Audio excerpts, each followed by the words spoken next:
On August 26, 1346, in the rain-soaked fields near the village of Crécy en Ponthieu in northern France, a pivotal clash unfolded that forever changed the face of medieval warfare. An English army of roughly 12,000 to 15,000 men, led by King Edward III, confronted a much larger French force commanded by King Philip VI, numbering between 20,000 and 35,000. The French appeared invincible, superior in numbers, boasting thousands of heavily armored knights on barded warhorses, and including the elite nobility of France alongside allies from across Europe. High-born lords quarreled over who would claim the glory of capturing or slaying the English king, envisioning ransoms and eternal fame.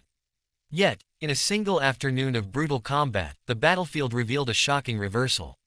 While English losses remained astonishingly low, perhaps 100 to 300 men total, with only a handful of knights among them, French casualties were catastrophic, with around 1,500 to 4,000 nobles slain, including princes, dukes, counts, and the blind King John of Bohemia.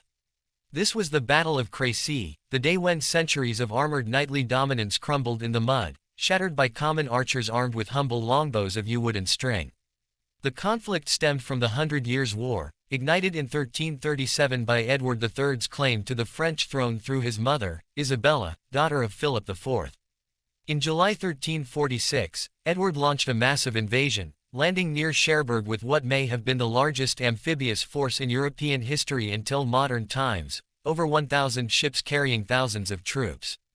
His army included seasoned men-at-arms, Welsh spearmen, and crucially, 5,000 to 10,000 longbowmen, mostly yeomen, peasants, and even pardoned criminals hardened by mandatory archery practice. English law required able-bodied men to train with the bow every Sunday after church, banning other sports to ensure proficiency. The longbow was simple yet lethal, a 6-foot stave of yew, with a draw weight of 100 to 180 pounds, allowing skilled archers to loose 10 to 12 arrows per minute at ranges up to 250 yards or more. Bodkin-tipped arrows pierced mail and plate at weak points, while broadheads tore flesh. Edward's campaign was a devastating chevauchée, a deliberate raid of plunder and destruction to weaken French morale and force Philip to respond. His forces ravaged Normandy, storming Caen in late July amid widespread looting and civilian deaths. They then pushed north, crossing the Seine and Somme in daring feats, aiming for Calais. Outpacing the French pursuit, Edward chose a strong defensive ridge near Crécy, sloping gently southeast with natural protection from woods and villages. His men fortified overnight, digging pits to trip horses, hammering sharpened stakes, and positioning early gunpowder weapons like ribaldequins. The army formed 3 divisions, the Black Prince on the right, Earls on the left, Edward in reserve, with longbowmen in projecting wedges for enfilading fire. In a radical move, Edward ordered his knights to dismount and fight on foot alongside the archers, blending nobility with commoners in a disciplined line. Shock rippled through the camp. Knights prized for mounted charges now stood in mud beside peasants, but survival demanded it. The French host was a magnificent but chaotic assembly. Philip VI summoned every noble, from French dukes to allied princes, including contingents from the Holy Roman Empire and Bohemia. Thousands of mounted men at arms in gleaming plate armor rode destriers, while 2,000 to 6,000 Genoese crossbowmen provided ranged support. Crossbows were powerful but slow, firing twice per minute at shorter range than the longbow, and reliant on large pavises for reloading.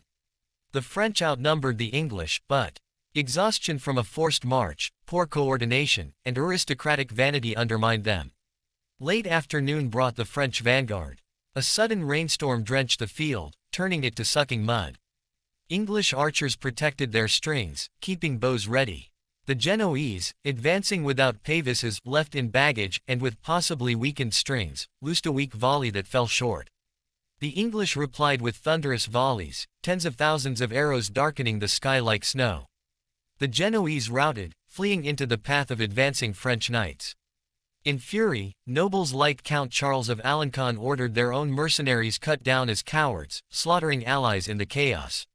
What followed was mayhem. French knights charged uphill in 15 or 16 waves, through mud, over corpses, into relentless arrow fire.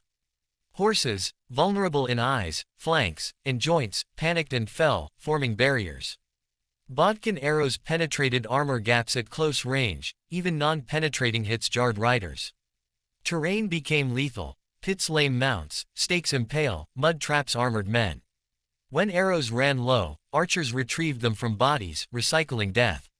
French charges dissolved into disorder, nobles dying in droves. In one poignant episode, blind King John of Bohemia, aged 50 and sightless for years, refused retreat. He ordered his knights to tie their reins to his, guiding him forward. "The King of Bohemia does not flee from battle," he declared. Charging into twilight, sword slashing blindly, he and his companions were cut down. His body was found entwined with theirs, sword in hand. The Black Prince, moved by this valor, adopted John's 3 ostrich feathers and motto, "Ich dien, I serve," symbols still used by the Prince of Wales. Philip VI fought fiercely, his horse slain and jaw wounded by an arrow, before guards dragged him away. The sacred oriflamme lay abandoned. As night fell, English men at arms finished the job with blades and mallets. Dawn revealed horror. French nobility decimated, 1,542 counted noble dead, including Alencon, Blois, Lorraine, and more. Total French losses reached thousands, while English casualties were minimal. Chroniclers invoked divine intervention, but the truth lay in tactics, longbow firepower, defensive positioning, and French disorganization. The aftermath was grim. Bodies rotted, crows gorged until flightless, peasants scavenged riches. France faced leadership voids, rebuilding with archers and copying English methods. Crécy marked cavalry's decline, proving ranged discipline trumped noble charges. Yet France repeated errors at Poitiers. Socially, it challenged feudal order. If peasants slew lords, what of divine right? Today, a modest monument stands at Crécy. Few visit, but on that 1346 afternoon, medieval chivalry perished, slain by wood, string, and resolve. The English proved mathematics and preparation defeat courage alone. France lost more than men, it lost faith in its world order, all from Sunday archery drills.